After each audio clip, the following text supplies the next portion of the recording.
శ్రీమహాగణాధిపతయే నమః. ఓం గురుభ్యో నమః. ఓం శ్రీమాత్రే నమః. పరమేశ్వర స్వరూపమైనటువంటి జ్యోతిష, వాస్తు మరియు ఇతర అనేకమైనటువంటి శాస్త్రములను మనకు అందించినటువంటి మహర్షులకి నమస్కారం.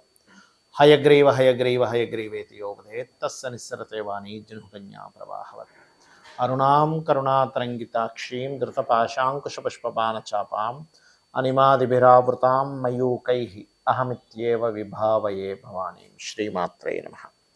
ప్రేక్షకులకి ఆ లలితాంబిక అమ్మవారి యొక్క అనుగ్రహం పరిపూర్ణంగా కలగాలని మనస్ఫూర్తిగా కోరుకుంటూ మనం ఈరోజు చెప్పుకోబోయేటువంటి టాపిక్ శని శుక్రుల యొక్క కలయిక. డిసెంబర్ మాసంలో 29వ తేదీ నుంచి జనవరి 28వ తేదీ వరకు, అంటే నెల రోజుల పాటు వాళ్ళిద్దరూ కలిసి ఉంటారు. అది ఒక యోగము, గుర్తుపెట్టుకోండి. ఇది జన్మజాతకంలో కలిసి ఉంటే ఏమిటి అనేటువంటిది కూడా నేను మీకు వీడియో ఎండింగ్లో చెప్తాను. కాకపోతే మనం రాసుల వారీగా చెప్పుకుంటున్నాం కాబట్టి శని శుక్రులు కనుక కలిసి ఉన్నట్లయితే గోచారంలో ఒక్కొక్క లగ్నం వారికి, అంటే మేషం నుంచి మీనం వరకు ఎటువంటి మంచి ఫలితాలు ఉంటాయి, ఎటువంటి విషయాల్లో జాగ్రత్త వహించాలి అనేటువంటి విషయాలు ఇప్పుడు మనం చెప్పుకుందాం. అయితే ఈ విషయాలు చెప్తుంది నేనైనప్పటికీ కూడా చెప్పిస్తుంది సాక్షాత్ లలిత అమ్మవారిగా భావిస్తూ ఒక్కొక్క లగ్నం తెలియని వారి రాశి నుంచి మనం తెలుసుకుందాం. కన్యా లగ్నము, కన్యా రాశి. కన్యవారికి కనుక చూసుకున్నట్లయితే ప్రజెంట్ మీకు 6వ స్థానంలో శుక్రుడు శని కలిసి ఉన్నారు. శని 6వ స్థానంలో ఉండడం చాలా మంచిది, అందులో ఎటువంటి సందేహం లేదు. కానీ శుక్రుడు 6వ స్థానంలో ఉండడం మాత్రం స్త్రీ శాపము అంటారు. అంటే కొంతమందికి చూడండి, ఒక్కోసారి స్త్రీలతో అనవసరమైన గొడవలు ఏర్పడుతూ ఉంటాయి. కాబట్టి ఇటువంటివి జరగకుండా చూసుకోండి ప్రధానంగా. అయితే మీకు కలిగేటువంటి ఇంకా ఫలితాలు ఏమిటి? గతంలో ఉన్నటువంటి కొన్ని వైరాగ్యంగా, ఇప్పుడు రాశిలో ఎప్పుడైతే కేతువు యొక్క సంచారం జరుగుతుందో తెలియని ఒక వైరాగ్యం ఉంటుంది. అది కాస్త ఇప్పుడు మీకు కొంత క్లియర్ అవ్వడము, ఫైనాన్షియల్గా అంటే ధనపరంగా అభివృద్ధి, దూర ప్రాంతాల కంటే ఉన్న ప్రాంతాల్లో కాకుండా ఇతర ప్రాంతాలకు వెళ్ళడం ద్వారా ఖచ్చితంగా ఉద్యోగ అవకాశాలు, ఉన్నత విద్య కోసం మీరు చేసేటువంటి ప్రయత్నం ఫలించడము, మరియు తండ్రి గారికి సంబంధించినటువంటి మనీ ఏదైతే ఉందో బ్లాక్ అయినది కాస్త క్లియర్ అవ్వడము, ఇలాంటివి బలంగా చూపిస్తున్నాయి. కాంపిటీషన్ రిలేటెడ్ సంబంధించిన విషయాల్లో, ముఖ్యంగా కోర్టు కేసు వ్యవహారాల్లో సక్సెస్ అవ్వడం అనేటువంటి చాలా బలంగా చూపిస్తుంది. ఇక మీరు తీసుకోవాల్సిన జాగ్రత్తలు ఏమిటి అంటే, కొన్నిసార్లు చూడండి, హోటల్స్ అనో లేకపోతే ఏదైనా మెడికల్ రిలేటెడ్ సంబంధించిన వాటిల్లోనూ బిజినెస్ కోసం ప్రయత్నం చేసి అక్కడ ఇబ్బంది పడుతూ ఉంటారు. ఈ యొక్క విషయాల్లో చాలా జాగ్రత్తగా ఉండాలి.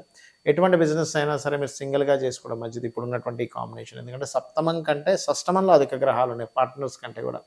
కాబట్టి ఈ సమయంలో మీరు మొదలుపెట్టేది సింగిల్గా చేసుకోవడం అనేటువంటిది చాలా మంచిది. అదేవిధంగా కాస్త గోల్డ్ కొనుగోలు చేసేటువంటి వారు, ఆర్నమెంట్స్ కొనుగోలు చేసేటువంటి వారు పర్టికులర్గా అది ఒరిజినలా కాదా, మనం ఏమైనా అక్కడ ఏమైనా మోసపోతున్నామా అనేటువంటిది కాస్త చూసుకోవాలి ప్రధానంగా. మరియు కాస్త సహోదర వర్గం వారితో తెలియని చిన్న మిస్అండర్స్టాండింగ్స్ వస్తాయి. కాస్త వాహనం మీద వెళ్ళేటప్పుడు కూడా జాగ్రత్తగా వెళ్ళండి, తొందరపాటు పనికిరాదు. 6వ స్థానం శుక్రుడు వాహనాలకి, గృహాలకి కారకుడు. ఆయన 6లో ఉన్నప్పుడు ఈ యొక్క విషయంలో కాస్త జాగ్రత్త వహించాలి. ఇక మీరు చేయవలసినటువంటి దేవతా ఆరాధన, ముఖ్యంగా వెంకటేశ్వర స్వామి ఆరాధన చేసుకోవడం చాలా మంచిది. మరియు మీరు తప్పనిసరి ఇన్వెస్ట్మెంట్ చేయాల్సి వస్తే కనుక సూర్య నమస్కారాలు చేసుకొని సూర్యుని తలుచుకొనివ్వండి, అప్పుడు నష్టం అనేటువంటిది జరగదు. అయితే మీరు నవగ్రహాల్లో ముఖ్యంగా రవి, కుజ, శని గ్రహాల దగ్గర దీపారాధన చేయడం అనేటువంటి చాలా చక్కటి ఫలితాలు ఇస్తుంది. ఇక మీరు నిత్యము కనుక వెంకటేశ్వర స్వామిని ఆరాధన చేసుకున్నట్లయితే ఎటువంటి ఇబ్బందులు ఉండవు. శని శుక్రులు మనకి జన్మజాతకంలో కనుక ఉన్నట్లయితే గుర్తుపెట్టుకోండి, దీన్ని లక్ష్మీ యోగము అంటారు. అంటే కర్మకారకుడు ధనకారకుడితో, సహజ ధనకారకుడితో కలిసినాడు. సహజ కర్మకారకుడిని మనం సహజ ధన సప్తమకారకుడు, అంటే వివాహానికి కారకుడు అయినటువంటి శుక్రుడు సహజ కర్మ సహజ లాభకారకుడు అయినటువంటి శనితో కలిసి ఉన్నప్పుడు ఏం జరుగుతుంది అంటే, ఎవరి జాతక చక్రంలో అయినా ఈ కాంబినేషన్ ఉన్నప్పుడు 90% ఆఫ్ పీపుల్కి, ఎందుకు 90 అంటున్నానంటే 10% ఆఫ్ పీపుల్కి ఏమవుతుందంటే అది ఒక్కొక్కసారి పాపకర్తరిలో ఉంటుంది. అంటే శని శుక్రులు కలిసి ఉన్నారండి, కానీ 2 అటు ఇటు ఇంకొక పాపగ్రహాలు ఉన్నాయి. అంటే అలాగా రవికేతువులు కానీ, లేకపోతే కుజుడు కేతువు కానీ, ఇలా కొన్ని పాపగ్రహాల మధ్యలో ఉన్నప్పుడు అది అంత ఫ్రూట్ఫుల్ ఇవ్వదు. 90% ఆఫ్ పీపుల్కి మాత్రమే అది ఈ పాపగ్రహాల పాపకర్తలు లేని వాళ్ళకి ఇస్తూ ఉంటుంది. అయితే దీనివల్ల ఏమిటండి ఫలితము అంటే, వీళ్ళు ఎప్పుడు నిరంతరము పనిలో ధనాన్ని పొందుతూ ఉంటారని అర్థం అన్నమాట.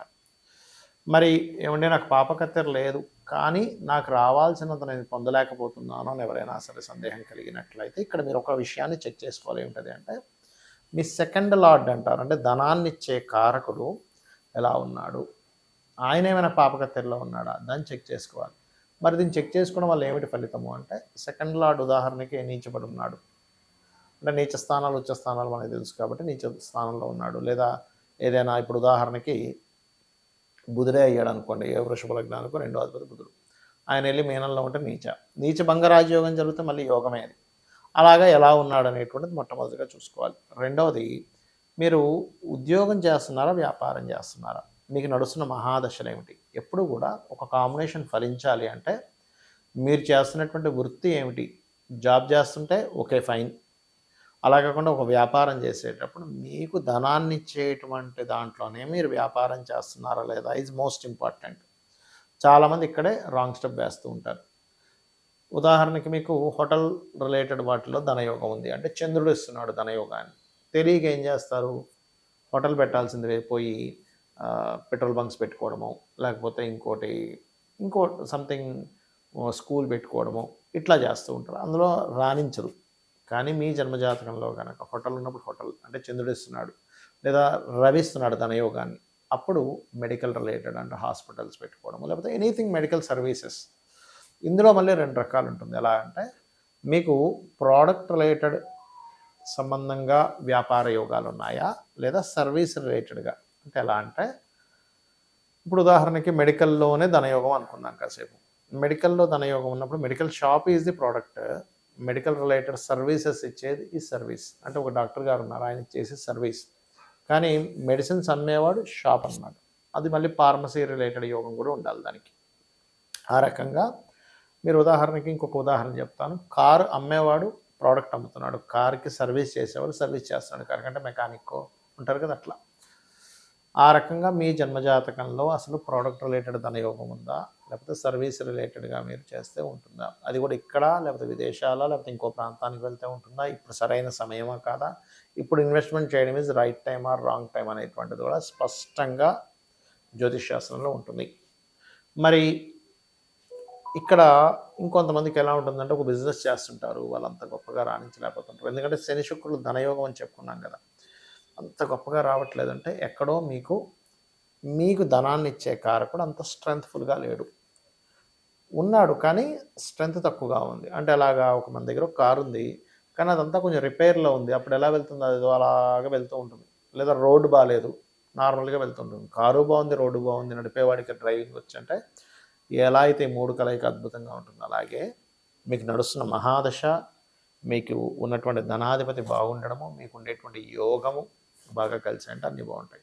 మరి ఇలాంటప్పుడు ఏం చేయాలి, ఫైనాన్షియల్ గ్రోత్ రావాలంటే ఏం చేయాలి అంటే సింపుల్గా ఏం లేదు, మీరు నవగ్రహాల్లో ఇది ఏ లగ్నమైనా ఏ రాశి వారైనా గుర్తుపెట్టుకోండి, నవగ్రహాల్లో ముఖ్యంగా శని భగవానుడు, బుధగ్రహము అంటే బుద్ధి, మీ ఆలోచన, మీ కర్మ రెండు సక్రమంగా సాగడానికి బుధ శని గ్రహాల దగ్గర దీపారాధన చేసి ఒక 9 ప్రదక్షిణాలు చేసుకొని అదే ఆలయంలో ఉన్నటువంటి స్వామివారికి కానీ అమ్మవారికి ఒక 3 ప్రదక్షిణాలు చేసుకొని మీ యొక్క సంకల్పం, మీరు దేని గురించి అయితే ట్రై చేస్తున్నారు అనే దాని గురించి అమ్మవారికి కూర్చొని చెప్పుకున్నట్లయితే మీకు మీరు ఇప్పటివరకు ఏదైతే స్ట్రక్ అయిపోయి నడుస్తుందో అది కాస్త ముందుకు కదులుతుంది. అలాగే ఓం సంపత్కరీ సమారూఢ సింధుర వ్రజ సేవితాయ నమః, ఇది ఫైనాన్షియల్ గ్రోత్.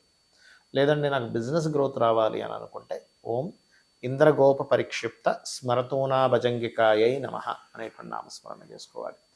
ఈ రకంగా మీరు కనుక చేసుకున్నట్లయితే ఖచ్చితంగా మీకు ఒక రూట్ అనేటువంటిది లభిస్తుంది. మీకు సంకల్పం, మీరు ఏదైతే బిజినెస్ ఉన్నదో దాని మీద కాన్సన్ట్రేషన్ పెరుగుతుంది. రోజుకి 40 నిమిషాలు చేయండి, అన్ని విధాలా బాగుంటుంది. శ్రీమాత్రే నమః.